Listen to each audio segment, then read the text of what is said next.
1991, Magic Johnson drops a bombshell. I will have to retire from the Lakers today. The world responded with heartbreak and support. Tributes poured in. I think it's very important for us right now at this time to take a moment of silence. And when Magic announced his return to the NBA just less than a year later, he expected the same love. But behind the scenes, things were different. The players were terrified. My feeling was dead man walking. What was supposed to be a triumphant comeback turned into a storm of panic. I learned quickly how differently I'd be looked at. And then you find out who really your friends are.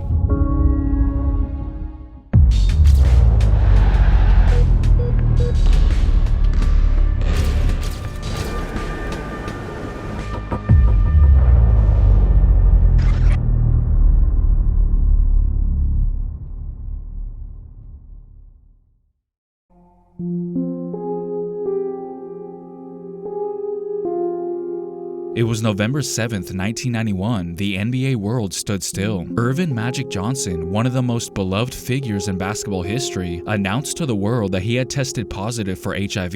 There were constant rumors about how he was really infected, with Johnson accusing Isaiah Thomas of spreading those rumors. First of all, if I was bisexual, if I was gay, I would come out.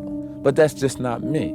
No way that Magic Johnson can be bisexual or gay and not everybody know it. It's no way. In reality, he admitted to having harems of women, saying that there were always a ton of them in the hotel after every game looking for players. Again, the news sent shockwaves through the world of sports and became a major story. The dazzling career of one of the world's best-known athletes is over. It was heartbreaking, a global icon forced to step away from the game he loved. But Magic wasn't done. Just months after announcing his retirement, Johnson was voted by fans as a starter for the 1992 NBA All-Star Game, despite not playing at all that year, and won the MVP. The fans loved it, but behind the scenes, many players weren't clapping. Some players were scared, genuinely afraid to share the court with Magic. Karl Malone was one of the most vocal critics. He questioned whether it was safe to play against someone with HIV, especially in a sport where blood could be a factor. If you have the virus, I think it's definitely no place to be on the basketball court, because I think our sport's the most physical that's out there.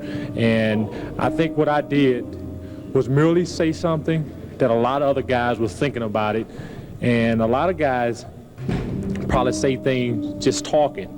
But when it comes down to something serious like this, they don't have any comment on it. But I just said something that a lot of guys wanted to say, and I said it. At a time when HIV and AIDS were gravely misunderstood, fear and misinformation ran rampant. Many people still believed the virus could be transmitted through casual contact or even sweat. Doctors tried to educate that HIV couldn't be spread that way, but stigma is stubborn. Johnson was also chosen to compete in the 1992 Summer Olympics in Barcelona for the U.S. national team, aka the Dream Team, and was named captain. He received standing ovations from the crowd, and may have had something to do with Isaiah Thomas being left off the team. Was this his way of getting revenge on Isaiah from what we talked about earlier? There's no way to know for sure. Interestingly, Magic was plotting a full return to the NBA for the 1992-93 season, and actually played in several preseason games after publicly announcing he had HIV not even a year earlier. Tonight is the night. We knew he was coming back, and tonight, Magic is back. Boy, that is some news. I tell you, that's the best news that a lot of people have heard in a long time, and it's good to see Earvin back on the basketball court. What does it mean to you to be playing basketball again?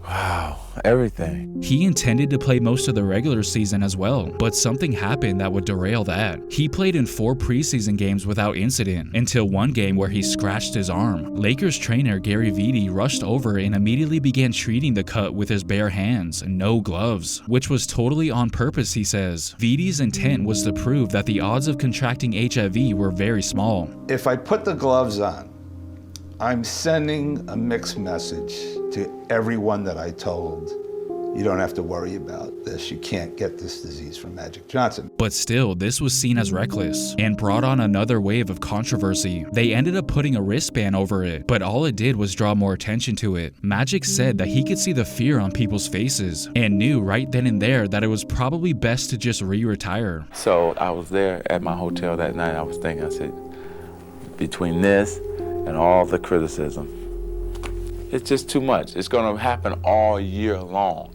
Here we go. He says he's retiring this time again. Primarily, it is because of the controversies surrounding his return, and primarily there we're talking about concerns voiced by some NBA players about playing against a player who is HIV positive. It's unfortunate that Irvin has basically been drummed out of the league because they were afraid of him. Once again, it was Karl Malone whose voice was the loudest, as he continued to express fear that they were putting themselves at risk by playing on the same court as Magic. If I get in a collision with a guy, it don't have to be Magic. It can be Joe Smoke. But the fact of the matter is, if you got the AIDS virus, it'll be hard for me to play as hard as I'm capable of playing. And if people can't respect my decision, that's tough. Magic was hurt by those words. He believed he could still play and compete. What were your thoughts when you heard what Karl Malone was saying? It's like, I'm hurt. You're hurt inside, not at him, at the fact that I won't get a chance to play because of what he said. What Magic found very confusing was that he was literally teammates with Malone on the U.S. Olympic Dream Team that same year and had very physical practices and scrimmages leading up to the Olympics. But for some reason, there were still concerns about his return to the NBA. The same people who used to give you the dap and the love hug. Because I didn't understand Magic. Okay, they say, oh, it's cool for him to play on the Dream Team, but they didn't want you in the NBA. Yeah, all the guys. Yeah. You know, and so, especially Karl Malone, he came out publicly with it. Now, I just played with you. Right. In the Dream Team. In the Dream Team. I practice against you every single day. Right.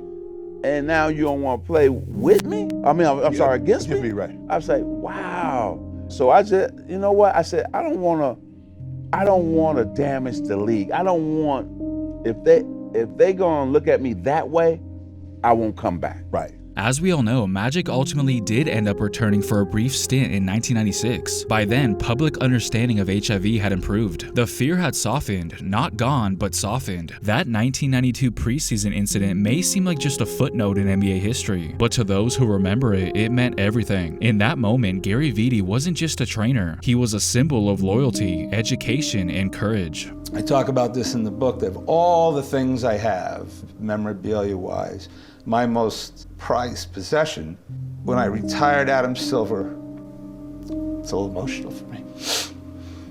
Sorry. Adam Silver wrote me a wonderful letter saying that I helped remove the stigma of HIV-positive people around the world. That meant a lot. Magic was able to go out on his own terms this time, and was also able to eventually bury the hatchet with Isaiah Thomas in 2017. I know, man. It hurt me too. Come here, man.